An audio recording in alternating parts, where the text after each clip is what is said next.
અમેરિકામાં મોંઘવારીના મોરચે રાહતના સમાચાર બાદ માર્કેટમાં આવી ખરીદદારી. નિફ્ટી 0.5%ના ઉછાળા સાથે 23,300ને પાર.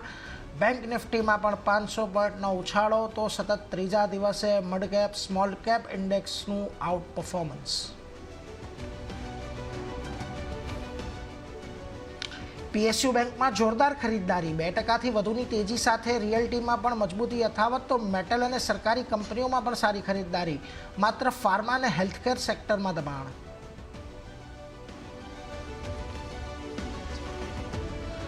આજે આવશે બજારના દિગ્ગજ. રિલાયન્સ ઇન્ડસ્ટ્રીના પરિણામ. ત્રીજા ત્રિમાસિકમાં ફ્લેટ રહી શકે છે. આરઆઈએલની આવક નફામાં 10%નો દબાણ સંભવ, પણ માર્જિનમાં જોવા મળી શકે છે સુધારો. ટેરિફ વધવાથી જીઓના આરપુમાં વધારો સંભવ.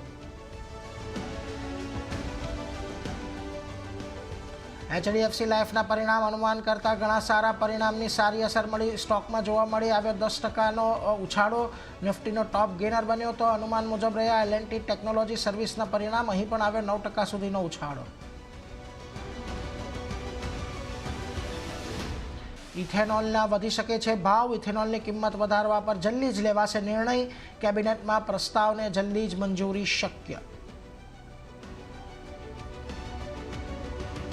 અદાણી ગ્રુપ પર સવાલ ઉપાડનાર હિન્ડનબર્ગ રિસર્ચ કારોબાર બંધ કરવાની ઘોષણા. હિન્ડનબર્ગ રિસર્ચ વેબસાઇટ પર ફાઉન્ડર નેટ એન્ડરસને આપી માહિતી. કહ્યું, અમારી પાસે શોર્ટ સેલિંગનો નથી કોઈ નવો ઉપાય.